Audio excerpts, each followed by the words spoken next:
Assalamualaikum warahmatullahi wabarakatuh.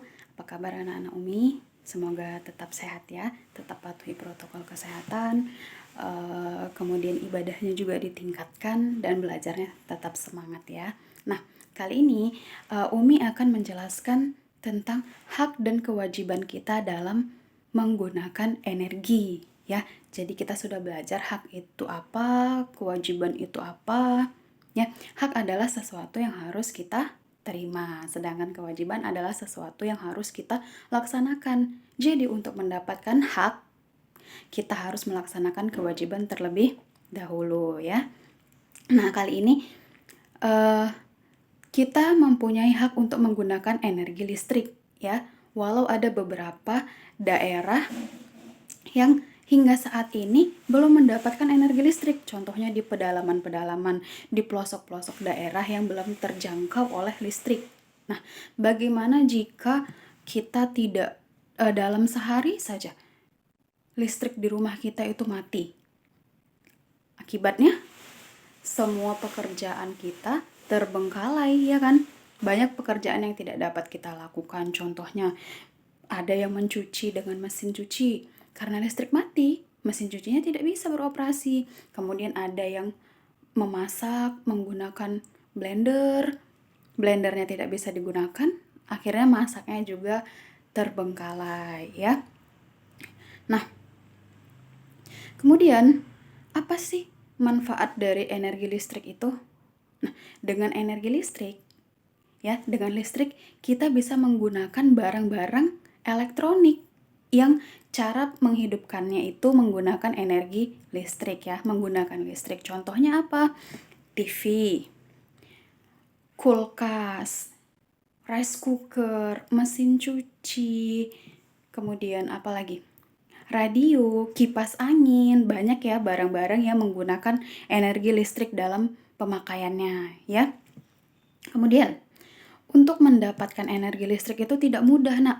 Kenapa? Karena melalui proses yang sangat panjang. Contohnya, ada yang namanya PLTA. Apa itu PLTA? Pembangkit listrik tenaga air. Artinya apa?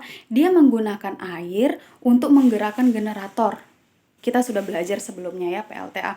Dengan derasnya debit air, kemudian bisa menggerakkan si generator tadi, makanya bisalah menghantarkan listrik ya. Itu melalui proses yang tidak mudah ya, itu namanya PLTA, melalui tenaga air ya.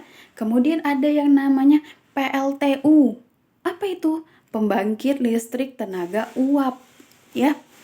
Jadi untuk menghantarkan listriknya menggunakan uap. Kalau di pembahasan sebelumnya itu namanya energi panas bumi ya, geotermal ya kan, menggunakan uap dari dalam bumi itu yang sangat panas, uapnya kemudian diproses sehingga bisa menggerakkan turbin dan generator yang menghantarkan listrik ya. Kemudian ada satu lagi yang namanya PLTS. Apa itu PLTS? Pembangkit listrik tenaga surya ya, tenaga matahari. Jadi cahaya matahari itu ditangkap oleh alat yang namanya apa? Kemarin kita sudah belajar yang namanya panel surya ya. Jadi energi listrik ditangkap oleh panel surya kemudian disimpan dan itulah yang dihantarkan ke masyarakat ya dari cahaya matahari itu. Jadi ada yang namanya PLTA, PLTS, PLTU ya, semua itu adalah energi alternatif untuk tenaga listrik ya. Dan itu tidak mudah melalui proses yang sangat panjang ya. Kemudian penggunaan energi listrik juga memakan biaya yang sangat besar. Kenapa? Karena semakin besar, semakin banyak barang-barang elektronik yang kita gunakan, maka akan semakin besarlah biaya yang harus kita keluarkan untuk membayarnya setiap bulan. Nah, anak-anak Umi bisa tanya ke orang tuanya berapa pemakaian listrik dalam setiap bulannya. Ya, karena semakin banyak kita gunakan, semakin banyaklah yang harus kita bayar. Nah, kemudian kalau sudah semakin banyak harus kita bayar, berarti kita harus mengeluarkan uang yang tidak sedikit dong. Iya kan? Iya. Nah, jadi di sini kita akan menghemat penggunaan energi listrik ya. Salah satunya apa? Yang pertama, tidak menyalakan lampu di siang hari. Kenapa? Karena pada saat siang hari maksud Umi, cahaya matahari itu sudah sangat terang, sehingga kita tidak memerlukan lampu lagi ya. Cukup dengan cahaya matahari. Oke? Kemudian, yang kedua, menyalakan lampu jika diperlukan saja. Jadi ketika tidak diperlukan, jangan dinyalakan, ya. Misalnya nih, eh, di kamar, ya kan? Di kamar tidak ada orang. Walaupun pada malam hari misalnya kan tidak ada orang, kemudian lampu kita hidupkan aja. Kita hidupkan dari jam 5 sore. Kita tidur jam 10 malam.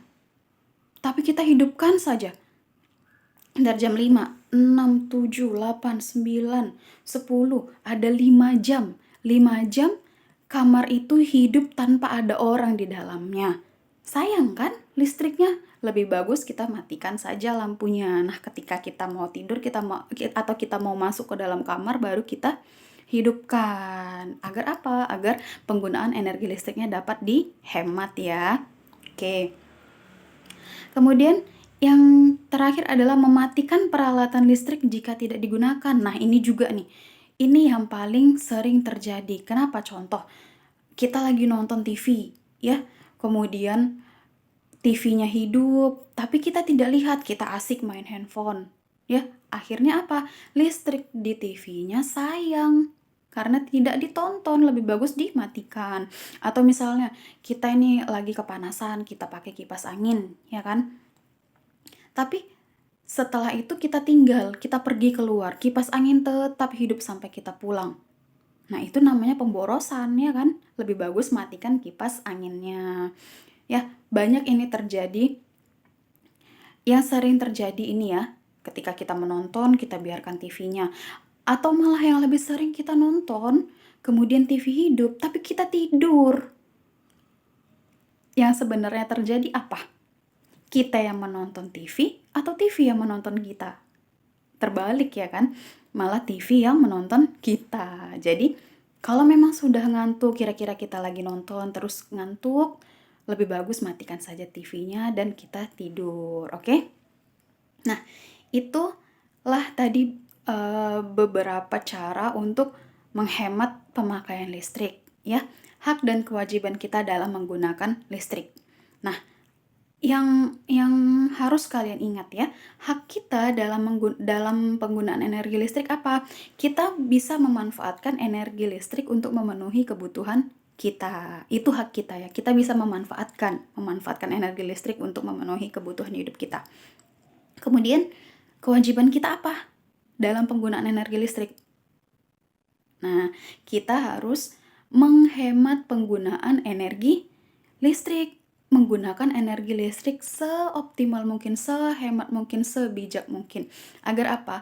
Agar warga-warga yang lain juga bisa mendapatkan energi listrik. Kemudian kita juga bisa menghemat pemakaiannya, sehingga ketika energi listriknya berkurang, dayanya berkurang, tidak cepat habis gitu ya. Karena kalau misalnya kita gunakan terus banyak, yang pastinya kita juga membutuhkan pemasok listrik yang banyak ya. Jika kebutuhan kita tidak seimbang dengan energi listrik yang dihasilkan dari alternatif tadi, maka terjadilah pengurangan arus listrik ya.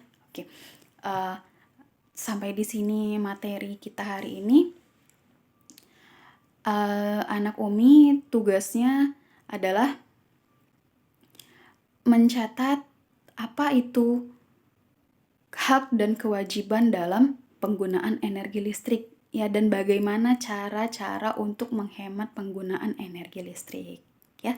Dikerjakan di buku catatan ya anak Umi. Oke, tetap semangat. Tahfiznya juga harus terus-terusan diulang.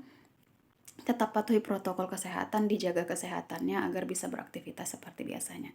Cukup sekian dari Umi. Assalamualaikum warahmatullahi wabarakatuh.